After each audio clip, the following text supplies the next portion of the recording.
formally announced his split with the black Muslim movement centered in Chicago. Malcolm was a top lieutenant in that movement. He's starting his own political organization here in New York City. Mr. X has been quoted as saying that the white man is by nature a devil and that he must be destroyed. Mr. X, is your organization bent on the destruction of the white man? No, I don't think that you've ever heard any Muslim say anything about destroying the white man. Although when you listen to most whites, it appears that they're ready to destroy themselves. And listening to some of the debates that take place in the United Nations, I think most of them feel that they are destroying themselves. No one will have to destroy the white man. He will destroy himself. What is the primary purpose of your new political social action organization then? We are organizing the Muslim Mosque Incorporated, which has as its spiritual base the religion of Islam, and has its political philosophy, political, economic, and social philosophy, black nationalism. And just what do you mean by black nationalism? Is this the same thing as black superiority or what? Black nationalism means that the political philosophy of black nationalism means that the black man should be in control of the politics of his own community, that the politicians in the black community should be black men answerable only to the people of that black community. The economic philosophy of black nationalism means that the black man in the black community should be permitted to be re-educated to the point where he can see how to establish his own businesses and factories and control the economy of his own community, whereby he can employ himself, clothe himself, and house himself, instead of having to be a welfare recipient or constantly begging the white man downtown.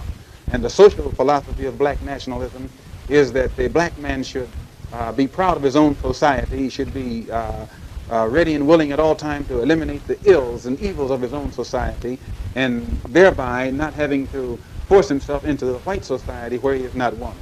Today at the press conference, you've advocated the formation of Negro rifle and shotgun clubs, said that Negroes should take rifles and shotguns into their homes again for self-defense. No, I said that in areas where the government has proven itself unable or unwilling to defend the Negro from the vicious attacks of the racists and the bigots, and where their churches are being bombed and the little girls are being murdered, then it's time for the Negro himself. Since it is legal to own a shotgun and it is legal to own a rifle, it is time for that so-called Negro man to wake up and be a man and do what is necessary to protect his life and his property as other people in this country protect their lives and their property. What's up, family? Welcome back to Breakdown Friday. Joseph Wood, Professor Carl Tone Jones, Patrick Irvin, a.k.a. Super Pat. And as you can see from the clip, we are jumping into black nationalism. Breaking down what black nationalism is, the origins of it, what does it look like today? Is it even viable? Is it possible? What does it take for black nationalism to exist? So, Pat, I know, one of the last shows you talked about yourself being a black nationalist and then PC being a pan-Africanist. So I want to start with you, Pat. We heard Malcolm X give a tidbit on what black nationalism is, but from your perspective and your studies, and of course being a student of Malcolm X and others as well, break down black nationalism for us. Black nationalism is a pretty simple concept. We're going to break it down. We're going to keep it simple. It's pretty simple. Black people as a culture group in America operate as a nation unto itself, meaning we are in control of the economics of our communities, the institutions, cultural, educational, family in our communities, politics in our community, both inter and intra, meaning how we interact and deal with each other in terms of power, and how we interact and deal with outsiders in terms of power. And it basically seeks to have black people establish themselves as a fully formed and outwardly presenting unified cultural group. Now, I emphasize outwardly appearing, because on the inside, we're allowed to have all these different groups that have all these different thoughts and beliefs. And like, you can have your Tariq Nasheeds and you can have your Boyce Watkins, and they can all have their own camps within the black nationalist structure. But that there's an understanding that when it comes to interacting with outside groups, even if we don't like each other, we present a somewhat unified front. Now, again, I'm not saying it has to be totally uniform and like it's people interacting with people. There are gonna be some blips, and I keep doing this because I don't want us, people develop these unrealistic standards of how it's supposed to look. So I'm pushing back against that. But by and large and on the whole, whenever anybody interacts with us, they understand that they're interacting with a larger community that has very unique desires, wants, and worldviews. And if you infringe on those things, the entire community will come to bear against you. So that is a simplified way of expressing black nationalism. It's simply black people getting together to control the resources and the politics and the appearances of their community by themselves with no exterior or outside influence or overbearing assistance. Does that make sense? Was that simple enough? And that makes sense. It was straight down the pipe. All you got to do is swing, and you can try to hit it, but it's straight down the pipe. Cool. But one of the best parts about what you said to me is our outwardly appearance would be unified, but within the confines of this black nation, there is room for the differences that the black people may share. And I think that's a very powerful point, because we let so many petty differences divide us. So if this one person's philosophy is this, then and this one person's philosophy is this, is almost seem like there has to be a divide. Like I put out shorts earlier in the week, talking about the debate between Du Bois and Woodson, and not Woodson, but who was it? With W.E.B. Du Bois. No, Booker T. Washington. Yeah, Booker T. I was gonna say Tuskegee. Yeah. So and of course, I've always thought that we should have used both philosophies. We should have merged both philosophies and used them. I've always thought that, especially like when I first started learning about it, because the way I first learned about it was, hey, Booker T. Washington has this philosophy and W.E.B. Du Bois has this philosophy, and you have to choose one. But the older I got and the more I looked into the philosophies, I was like, well, they both are viable. Why wasn't there a thought process to use both, to combine them, to be able to use both, and be able to use both of them and be able to combine the strategies and be stronger. You get it when you're good. But I think that, once again, I think that's powerful, because we have to be able to stop letting things divide us so easily. Like, how you can't achieve black nationalism if we're always fighting about something. You can't achieve black nationalism if something is always going to be at the forefront for us to argue about. Somebody has to be the smartest, somebody has to be this, somebody has to be that. Like, for black nationalism, even pan-africanism, or even any other ideologies that people have, you still have to work together. You have to have a team concept, and people have to understand you got to fall in place somewhere if you want this thing to work. So I like how you articulated that. So PC, go ahead. I'm sorry, go ahead. Yeah. No, I was just gonna say, real quick, and if you are one of those people that can't let it go or that needs to argue the point, then that's cool too. That just means when we're structuring the community, you would be somebody that only deals with black people. Like, you wouldn't be one of those arms that has strong interactions with other groups, because we can't trust you to maintain the integrity of the unified front. So we can still use you. Hey, so PC, from a pan-Africanist standpoint, Do you think black nationalism is important? And if so, why is it important? Well, first of all, can y'all hear me? Yes. Yes. Okay. Yes. All right. All the technical difficulties that I go through over here. So, what because I consider myself to be a black nationalist too. Okay. So, but and I think that it's important if we go back to how and I think the birth of black nationalism actually started with Malcolm. So, Mm-hmm. and did. specifically with his speech, The Ballad of the Bullet, we actually broke it down. You need all of these particular tribes to be able to establish nationalism in their particular countries. And then after identifying that all of these particular countries have established a semblance of black nationalism, then we can unify under the umbrella of pan-africanism. That was how Malcolm saw this vision going.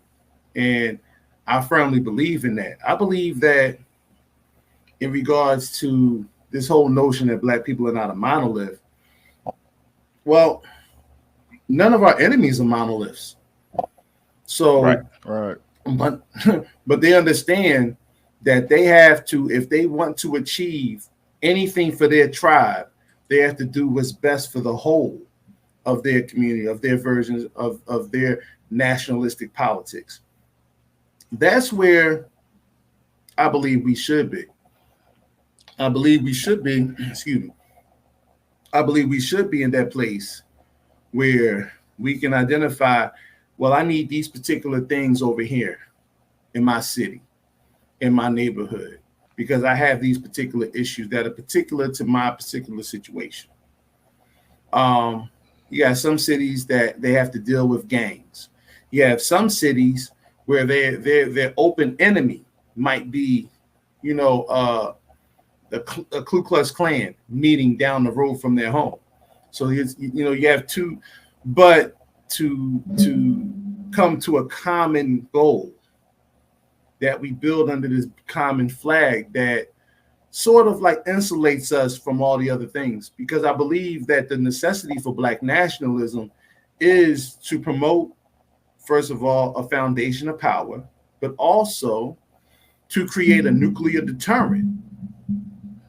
So if we have a nation here and you have a nation over there, our nation might not be as big as yours. We might not have the weapons like you have, but our nation can inflict some harm upon you if you come and inflict some harm upon us. So you need to tread carefully in dealing with us, because we might not be able to do as much damage, but we can identify some of your soft spots and inflict some harm upon you. I think that's probably one of the most important parts about black nationalism. Yeah. That we and one of the biggest reasons for it. But I just think it makes, and I'm glad you said I'm a black nationalist as well, because it makes sense for us to have, like, how can pan-africanism work if we don't have our power bases built? Like, it can't work. Like, you have to have black nationalism in America for other people to want to connect to something. If not, what are they connecting to? Who are they connecting with? Okay, you got a nation that may connect with individuals. How does that work?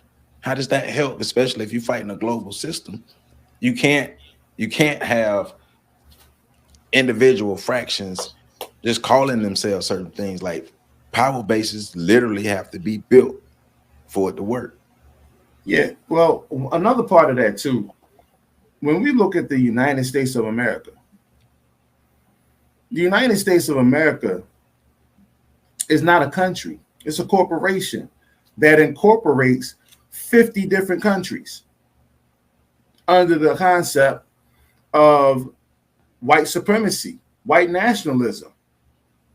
Every state is its own government. Right.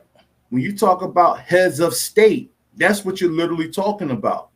We have just got it conflicted because in civics courses here that you take and what you taught as a young person.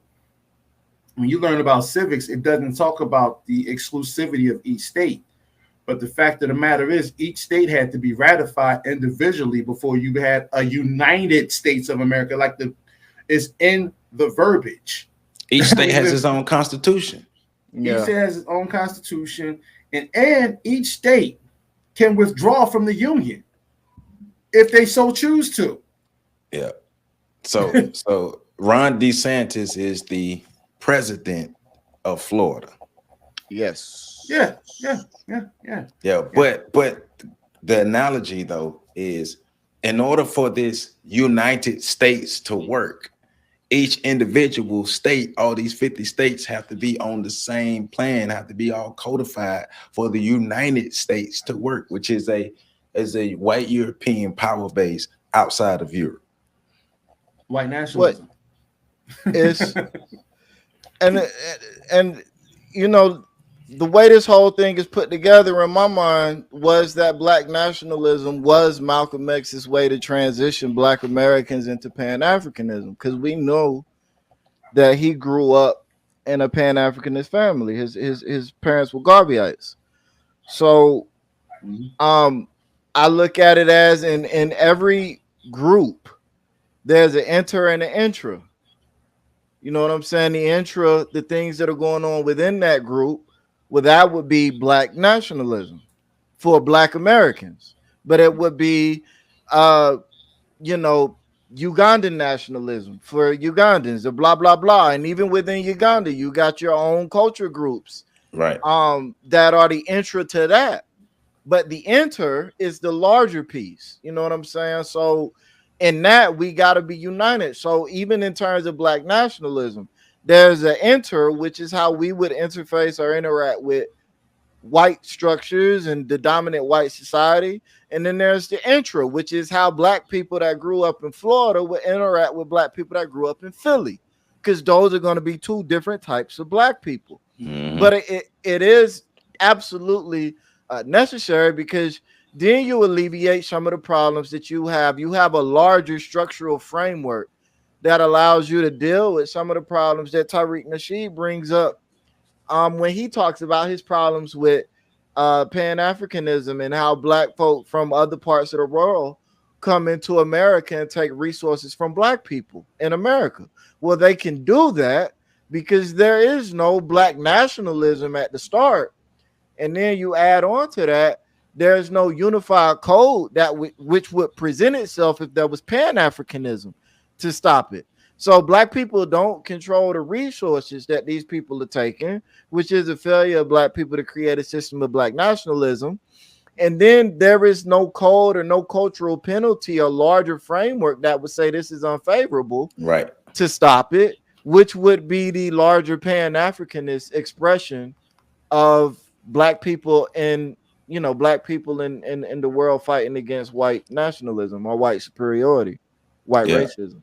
On a large scale, a society was never created for black people within the nation, because that's what it would be, a nation within the nation. But also, another example to hammer home, like, in order for Europe to expel the Moors, different fractions of these European countries, or these different European nations, had to come together and unite. Most notably, Ferdinand and Isabella being able to unite and making Spain the power that it was. But the other European nations saw that, and they all fell in line to say, hey, if we can connect the right families and put the right pieces together, we too can become power bases. And look how Europe became, that power in the world.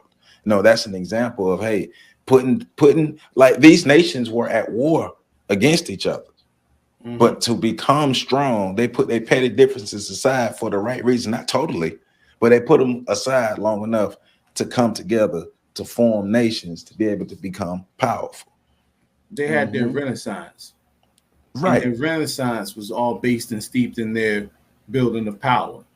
So when we talk about their Renaissance, it was creating and reshaping the image of white supremacy. And it started with the designing or the painting of the Last Supper. But it didn't start there. But the it was policies, a significant thing. Yeah, it was that was the whole purpose of Columbus's voyage to what we now call the Americas. It was to establish that image. And you had the four famous painters, but they weren't just painters. These were visionaries that were used to shape the images. And what was it? Donatello, the Ninja Turtles. The Ninja Turtles, right? Yeah. Michelangelo, were, Raphael, Donatello, and Leonardo. Yeah. So Da Vinci. So they were the ones who were utilized to generate that image.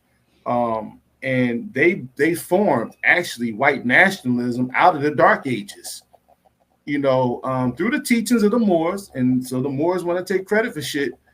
You took credit for teaching these Europeans how to come out of darkness and to organize, and they use that shit against us.